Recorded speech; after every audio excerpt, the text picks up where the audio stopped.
Hi guys, I'm making a video here about Gibson robot tuners.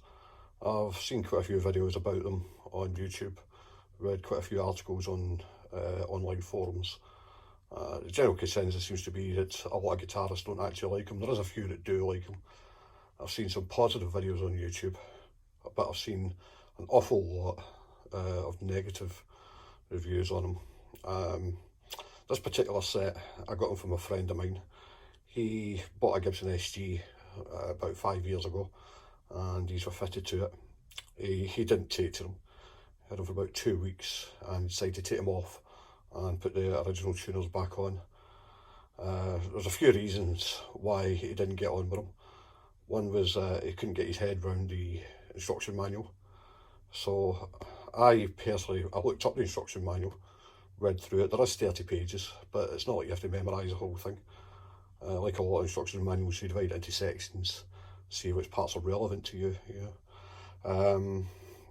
So yeah, I decided to take a chance. I've seen a couple of positive reviews on YouTube. I like the idea of them, mainly for when I'm gigging. And so I got these off my friend, and I've attached them to this guitar, which is actually my main gigging guitar. Now, I've had these on my guitar for about 3 years now.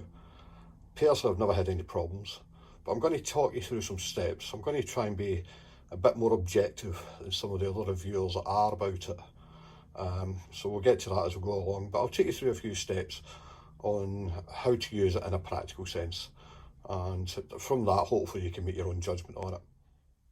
Now, the first issue I want to address is restringing using the robot tuners. I watched a video a couple of weeks back about a chap restringing a Les Paul that had these fitted to them, and he fannied about, made a pig's ear of it.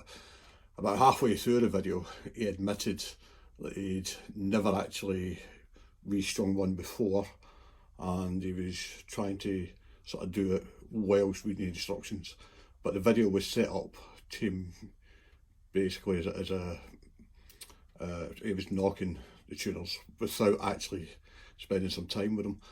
There is a technique for tuning them, for stringing your guitars, but there is with most guitars, to be fair. You know, some people have got specific ways they like to string their guitars, and although stringing these is slightly different to a normal guitar, it's not that different that it's hard work.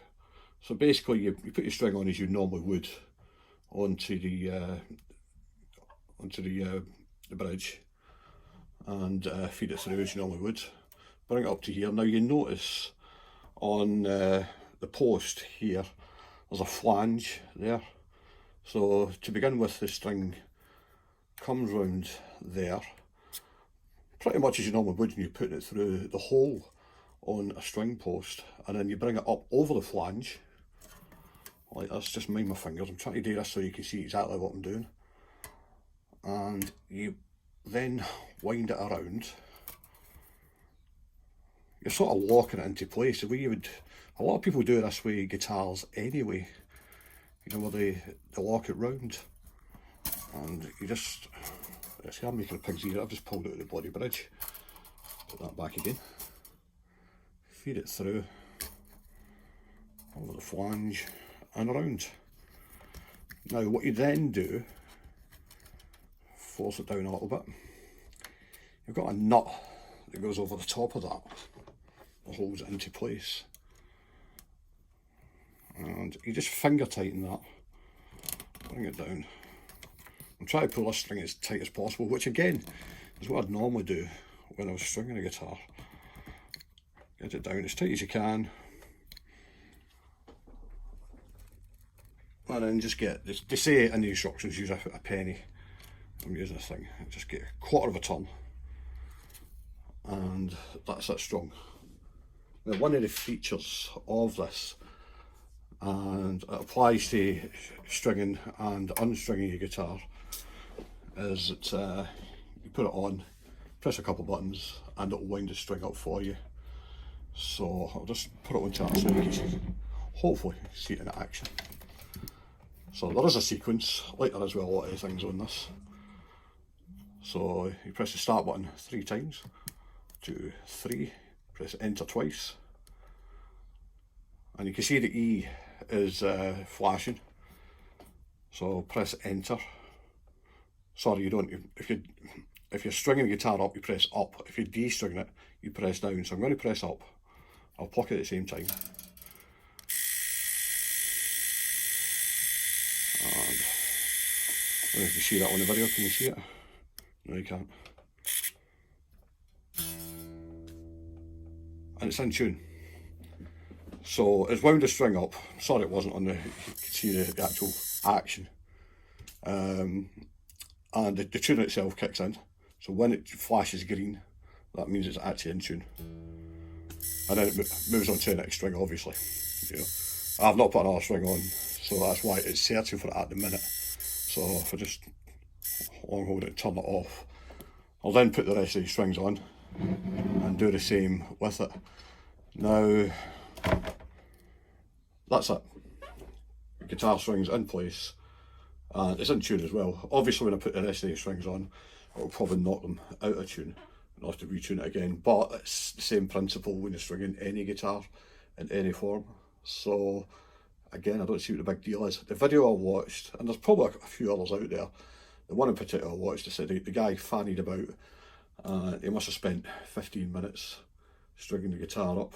You've seen how long that took me, and I was taking my time to demonstrate it to you, but yeah, to me it's not that much different to a normal guitar stringing procedure. Now, one of the issues a lot of people seem to have with these problems, the argument against them, is what if you break a string during a gig and you have to change a string? So, like I've sort of made out, these strings are not that actually bad to change, they're really not. So what I'm going to do is, I've strung the guitar up with a new set of strings. I've not put the top E string on yet. I'm going to do that. I'm going to time it. The reason being, how long would it normally take you to change a string if you broke a string during a gig? So, see how we get on with this. I'm going to start the counter now.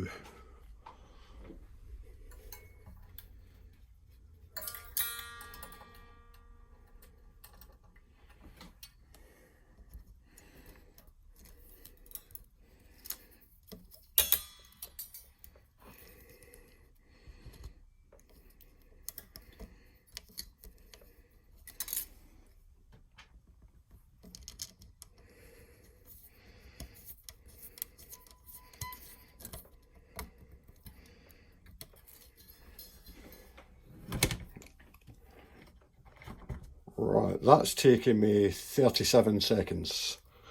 I don't know if you can get this on my... Sorry, 38 seconds it's taken me to do that. Obviously I haven't tuned it, which is what you would normally do when you change a string anyway. Just tune it now. Bearing in mind that it's completely detuned. Again, gig conditions. There.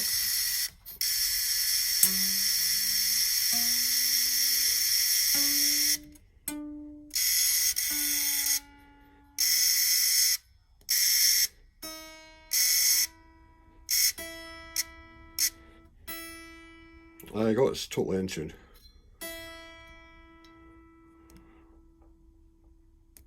So again, probably I didn't time that one, but probably another 30 seconds. So the argument, what do you do if you break a string at a gig? Well, the answer is you change the string, just like you would any other guitar. You could use the same argument if you had a Floyd Rose tremolo or a Bigsby tremolo. How quick could you change strings using one of them? I've played plenty of gigs where I've broke strings. I've played hundreds upon hundreds of gigs where I haven't broke any strings. It happens, it's something you've got to prepare for. It could happen with any guitar. As far as the actual timing is concerned, 38 seconds to change a guitar string. Now, admittedly, it's not exactly laboratory conditions. I'm doing it in daylight. 9 times out of 10 we do change strings in daylight. You change it at a gig, chances are you'll be in very bad lighting. But yeah, even with that, if you know what you're doing, done it a few times. It's not actually that bad. So, bollocks to that argument, I say. So here we're getting to the nitty gritty of how the tuners work. Now this is where I think a lot of the confusion lies, and why a lot of people either don't like them or think they don't like them. Essentially, it's fairly easy to operate. Now, if you take it from the point of view, one of the main reasons people don't like them is having to navigate all the different buttons for all the different tunings. And to be fair, there's I think 16 different tunings built into this device, which is fine, you know, who doesn't need 16 different tunings? But being realistic, how many would you actually use at any given time? I say I've had these fitted for a couple of years now, and the main reason that I use them is because I like having tuning stability when I'm playing live, but I don't like having to refer to my tuning pedal or whichever device you want to use on a constant basis. Now, because these tune automatically, it takes a lot of the guesswork and the legwork out of it. It's pretty silent in operation as well, but one of the things that it sells itself as is being able to change tunings. So you can do like dadgads, you can do drop D, tune half a step down in E flat, and also open tunings. So if you want to play, for instance, slide guitar or variations of finger picking, you can do all that, and that's great. It's absolutely fantastic. But realistically, in a gig situation, how many different tunings are you going to use at any one time? You'll use a standard tuning, obviously. Personally, I'm sometimes playing drop D, but purely because I've got the option to do that. The songs that I play in drop D, I don't have to play in drop D. I can play in standard tuning as well. But because I've got the option, I take it. I sometimes use, usually an open E tuning when I go into, for instance, to play maybe some slide guitar.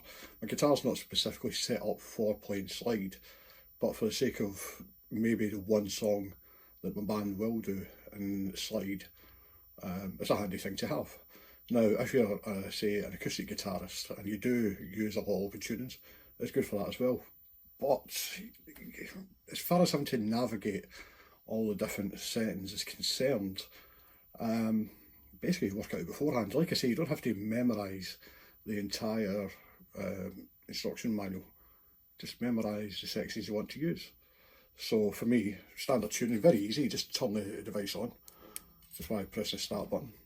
I think I might have missed that there. Start button's a little button in the corner there. So you turn that on, it lights up like that.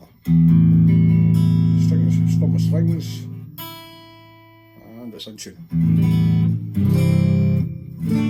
So when it is in tune, obviously the lights go off.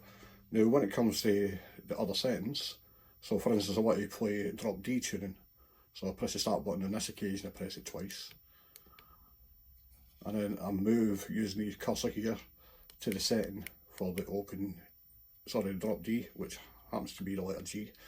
Press select. The guitar retunes itself as necessary, and I'm now in drop D.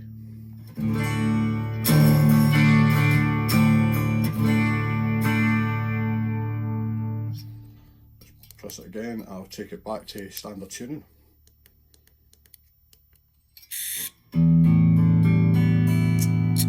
That's all you're doing every time, just strum the strings. And you can see how quick that is. Even in a live situation, you could get away with that.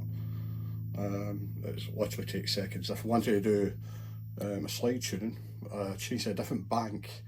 In this case, I change it to, I use the up and down button to get a different colour. And the green bank is the open tunings. And in this case, the letter E is open E. So press.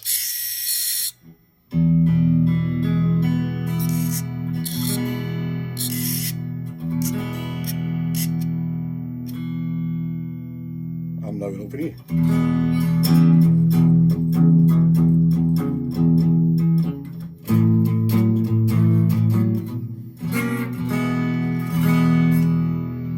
And then to go back to standard tuning, just move the E till it goes red, press enter.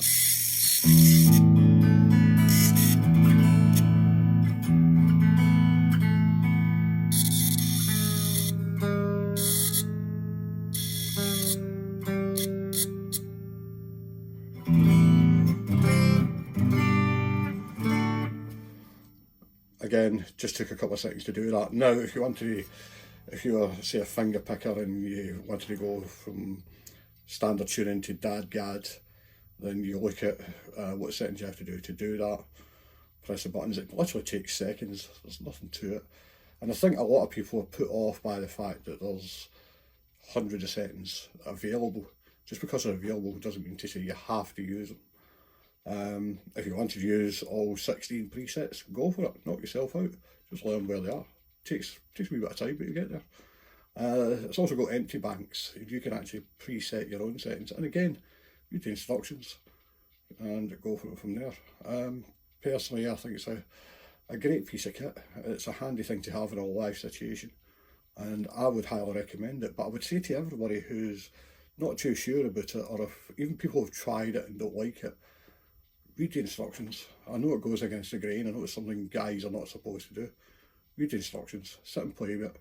Takes maybe an hour or two of your time, and you'll soon get used to it. Just think about the settings you would actually use, not the ones that you can use, the ones that you would use. Big difference between them.